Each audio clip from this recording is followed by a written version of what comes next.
Next example पे ध्यान देना, और नेक्स्ट एग्जांपल एक्चुअली में स्यूडो फोर्स के ऊपर बेस करके फॉर्म किया गया है।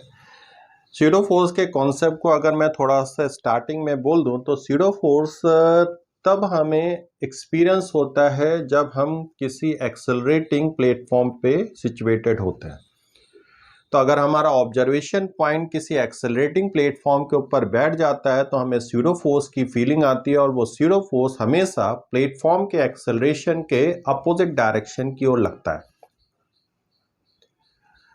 तो अभी स्यूडो फोर्स के ऊपर बेस करके जो क्वेश्चन इसमें जनरेट किया गया है, इसमें एक स्मूथ फ्रिक्शनलेस प्लेटफॉर्म यहां पर दिया है जिसका हॉरिजॉन्टल से एंगल की वैल्यू थीटा दिया, और इसके ऊपर एक ब्लॉक यहां पे सिचुएटेड है। ये ब्लॉक यहां पे सिचुएटेड है, इस ब्लॉक के मास की वैल्यू मैंने m के इक्वल लिख लिया, और इस लेवल से यहां पर इसकी हाइट y के इक्वल दिया है। ठीक है ना, y के बराबर ये हाइट के इक्वल दिया है। नेक्स्ट यहां पर क्या कह रहा है कि ये ऊपर की ओर a एक्सेलेरेशन से मूव कर रही है। वापस मैं बोल दे रहा हूं, ये प्लेटफॉर्म जो है वो फ्रिक्शनलेस है। ठीक है ना, प्लेटफॉर्म जो है वो फ्रिक्शनलेस है। अब इस प्लेटफॉर्म को a एक्सेलेरेशन से ऊपर की ओर मूव कराया गया, तो ये प्लेटफॉर्म इधर की ओर इस तरीके से ये ऊपर के डायरेक्शन की ओर चला गया।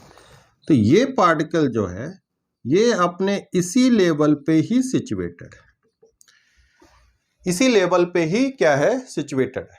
ठीक है ना, इसी लेवल पे सिचुएटेड, उसकी हाइट की वैल्यू चेंज नहीं हो रहा है। हाइट हॉरिजॉन्टल से उसकी जो है वो y के इक्वल ही मेंटेन होकर के रखी हुई। ये a एक्सेलेरेशन से भले ही मूव करते हुए जा रहा है लेकिन इसकी हाइट की वैल्यू चेंज नहीं हो रही है, तो हमें एक्सेलेरेशन a की वैल्यू को कैलकुलेट करके निकालना है।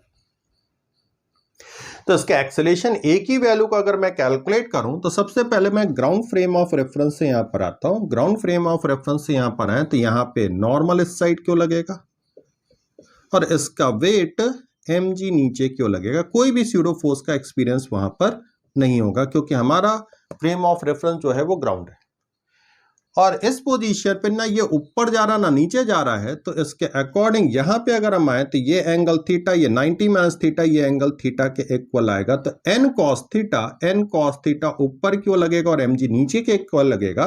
तो n cos theta is equal to mg आना चाहिए ताकि ये वर्टिकल डायरेक्शन में कहीं पे भी मूव करते हुए दिखाई ना दे।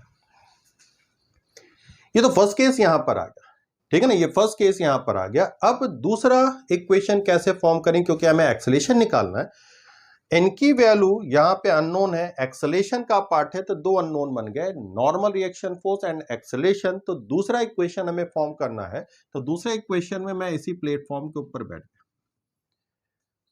तब यहां पर अगर हम आए तो mg डाउनवर्ड डायरेक्शन की ओर लगा और नॉर्मल रिएक्शन फोर्स इस साइड की ओर लगा।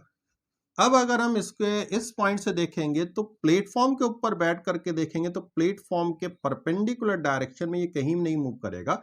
इस पे एक दूसरा फोर्स और एक्सपीरियंस होना स्टार्ट कर देगा, और वो दूसरा फोर्स यहां पर ma नीचे की ओर और लगेगा। तो अब इस डायरेक्शन में अगर वो कहीं मूव करते हुए नहीं दिख रहा है तो इस पर्टिकुलर डायरेक्शन में ये एंगल थीटा आएगा, तो इधर की ओर m g plus a cos theta लगेगा। तो इस डायरेक्शन में प्लेटफॉर्म में बैठ करके कहीं जाते हुए नहीं दिख रहा है, तो दूसरा इक्वेशन यहां पे फॉर्म हो जाएगा n is equal to mg plus a into cos theta की वैल्यू यहां पर आएगी। ये इक्वेशन नंबर 2 बन गया। अब n को हमें हटाना है तो हम क्या करते हैं, इक्वेशन नंबर 2 में इक्वेशन नंबर 1 को डिवाइड कर देते। 2 में 1 को डिवाइड किया तो 2 डिवाइडेड बाई 1, तो यहां पर 2 में से 1 को डिवाइड किया तो 1 upon cos theta is equal to g plus a cos theta divided by g, 1 plus a divided by g cos theta की वैल्यू आएगी। ठीक है ना, और कॉस स्क्वायर थीटा की वैल्यू यहां पे निकल करके आएगा, तो ये आ जाएगा 1 upon cos square theta minus 1 is equal to a upon g।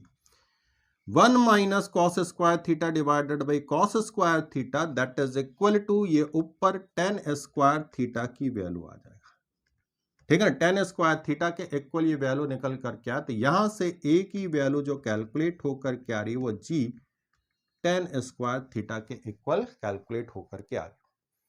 तो इसमें प्रिकॉशन रखना है कि जब स्यूडो फोर्स का कॉन्सेप्ट हमें लगाना तो हमारा ऑब्जर्वेशन पॉइंट एक्सेलेटिंग प्लेटफॉर्म के ऊपर होना चाहिए, और अगर हम ग्राउंड फ्रेम ऑफ रेफरेंस से देख रहे हैं तो कोई भी स्यूडो फोर्स की वैल्यू नहीं लगेगी।